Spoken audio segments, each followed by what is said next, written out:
All right, we're ready for lesson 5. And how are you doing on this? You may have some days where you have to skip a day and you can't practice every day, and that's fine. We need to do it most days, though.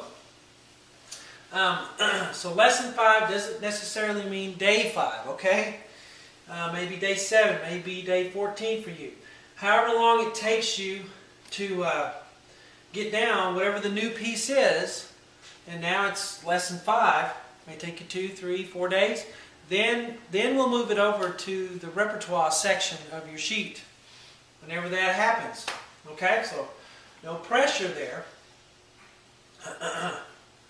Alright, we're doing something called triple meter. Normally, let me go ahead and zoom this in. Alright, I hope it looks, it does look big enough on the video, but it looks really huge here in person. You can really see all those notes very well. Alright, we're looking at the time signature here. And pull up my highlighter. And we take a look at the time signature. And it says 3-4. Now it's always said 4-4 thus far. The top number has always been a 4. The top number of the time signature always tells us how many counts are in one measure. Alright, so we have 4 counts in a measure. Get that off of there. Alright. We have 4 counts in one measure. And the bottom number tells us what kind of note gets 1 count. Now you may think, well, a quarter note gets 1 count. Yeah, almost all the time it does. A quarter note gets 1. Eventually it will not. Sometimes a quarter note will get a different note value, and then it changes how all the other note values are measured. But for our purposes now, the bottom number is going to be 4. So don't worry about the bottom number right now. Just worry about that top one. Now we were counting to 4, right? But now we're going to count to 3 because the top number is a 3. There's only going to be 3 counts in a measure. That's typically called waltz time. 1, 2, 3 if you hear. 1, 2, 3. 1, 2, 3. That's waltz time. Waltz time is 3-4. And we're counting to 3 instead of 4. So that's what you need to be aware of. One measure now will have 3 counts. Each measure will have 3 counts. Okay, so we're counting to 3 now. So we won't have that extra beat. So, that's called the time signature. Remember what this is called? Treble clef, bass clef, brace. This is the 5 lines and 4 spaces are the staff. Right? We have a treble staff and a bass staff. Both staffs together make the grand staff. Alright, this is a quarter note. The black notes are quarter notes. We don't have one visible here, but if we had a white note, it would be a half note with a stem. If we just had a goose egg note without a stem, it would be a whole note. 4 counts for a whole note, 2 counts for a half. 1 count for a quarter. This should be reviewed. You should remember this. It should not be something new. Alright, so let's dive in. We have C position still. We're going to get really used to this C position. And then we're going to move positions and change later on. But let's get really used to this C position. Before we start this, have you played through your repertoire? You should have 4 pieces that you play through before we do this one, before this practice session each time. Remember, there's 3 sections. The repertoire section, and then you will work on the new piece. That's what we're doing right now, is the new piece. And then the third part will be you and your flashcards, or your random note sight reading.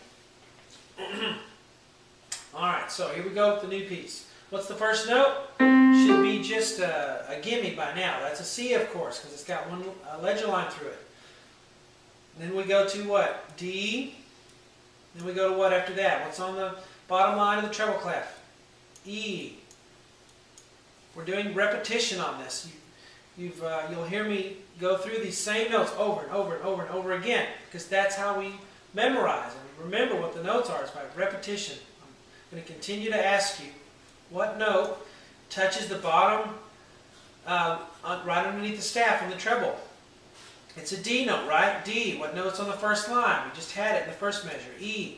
What note's in the first space right here of the right hand? F. All right, and we continue with an E on the bottom line, and then an F, and then a G. Okay, if you need to write these in lightly in pencil, feel free to do so. Just make sure you write right next to the note. Don't write way off in space somewhere, and then you're not even looking at the note. Right next to it so that you see it. So there are notes there for right hand. All right, so we have C, D, E, D, E, F, E, F, G, F, E, D. Now we want to do that without having to look at your hand. Look at your hand first to get it in position, and then try to play without looking at your hand. Look up here. Look at the music. Okay? Don't want to get in the habit of memorization and looking down. That's bad for our sight reading skills. Now we go to left hand.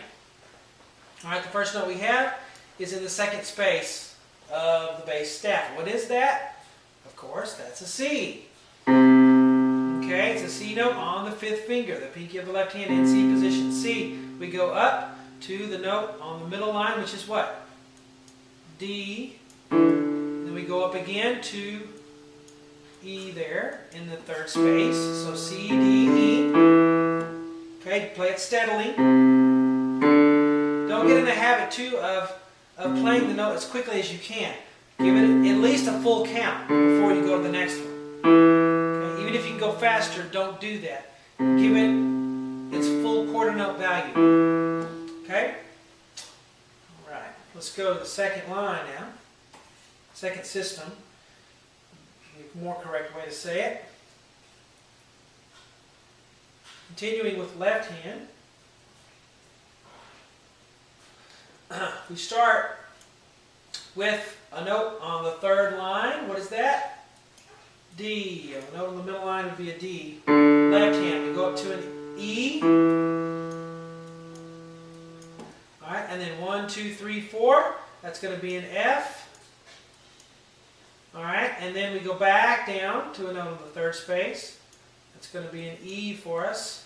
Back up to F. And then up some more to the top space, which is what?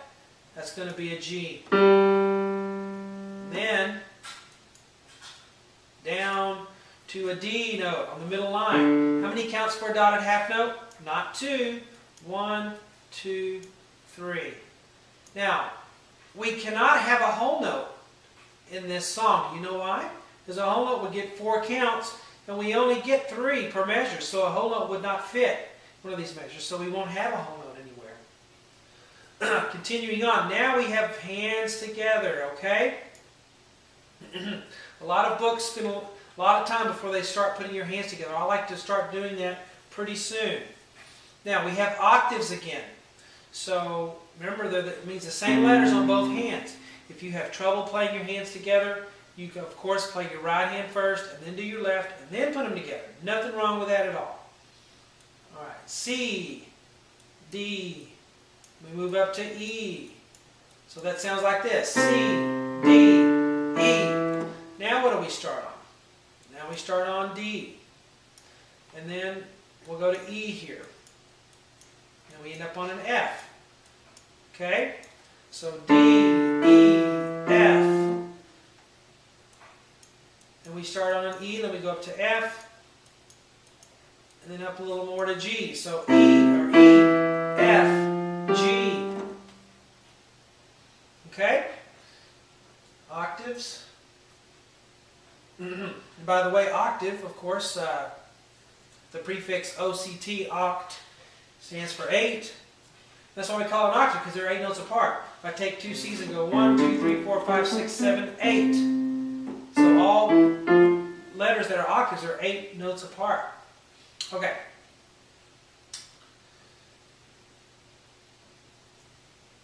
Now we will move on to the last line. All right, we have more octaves still. And we have F's here. Okay. Look at that left hand. It's on the 4th line. What is that? An F. Don't just look at the right hand and say, oh, it's an octave, so I'm just going to play an F. Make sure you take a look at that left hand. Know that it's on the fourth line. F, and we go down to E, and then down some more to D, down some more to C, back up to D, up to E. I'll start right here. F, and then E, and then D, then C's, then D's, then E's, and then a little bit more to go. Now I'll ask you a question. How many measures are left? So you should be able to count. 1, 2, 3. 3 measures are left. How many counts in this measure? Of course, there's 3. It's always going to add up to 3 when I'm in 3/4 time signature, okay? So, but we have an F, and an E, and then D notes, all right? So F, E, D.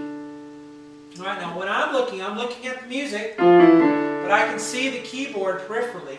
Even though I'm not looking right at it, I can still see it. See what it looks like. So that's what you want to do. You don't want to stare directly at the keyboard the whole time. All right. Then we end on C's. 1, 2, 3. 3 counts, right? Now I'm going to show you something new here. Talked about. It's called a tie. See this curved line right here, connecting the 2 C's, and you also have it here. It's called a tie. And a tie connects the values of 2 notes, but you don't play the note 2 times. You just play it the first time. So you go 1, 2, 3, 1, 2, 3. So the note lasts a total of 6 counts because it's 3 plus 3, but I only play it this very first time. I just keep holding it down. 1, 2, 3, 1, 2, 3, like that. And the left hand will do it as well. 1, 2, 3, 1, 2, 3. All right, that's called a tie.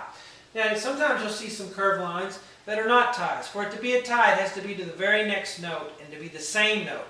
Okay, if this note were a D, then it would not be a tie. You wouldn't be able to continue holding it because it would be a different note. All right, it has to be the same note, and it has to be the very next note. All right, in that voice. Okay, so, and of course, what is this called at the end? The double bar. All right, or the fine at the end. So now let's play through the whole thing. This one is not a well-known tune or anything. It's just something that I put together to help us at this point. Okay, so lesson 5, C position triple meter. All right, listen to the 3 count. I'm counting to 3. 1, ready, go. 1, 2, 3. 1, 2. E, F, G, F, E. The left hand, C, D, E, D, E, F, E, F, G. 1, 2, 3. C, octaves here. C, D, E, D, E, F, F, G, F, C, D, E, F. 1, 2, 3. 1, 2, 3. See how I did the tie at the end? Okay? So, that's your new piece. One thing left to do is your flashcards. So get those out. Get the left hand ones out. There should be 5 of them. Set them up. Play them in the order that you set them up and say them out loud. If you don't know one, you look on the back and see the little pencil mark that you put and see what letter it is. And then try it again. Reshuffle them, do it again. Reshuffle them, do it again. Then do the right hand. All right? And you might, at the end of this lesson, try and start mixing them together a little bit. Where you have maybe the 5 right hand flashcards, but throw 1 left hand one in there just for kicks, and see if you can nail that left hand one too in the middle of all those right hand notes. Okay? So that is lesson 5.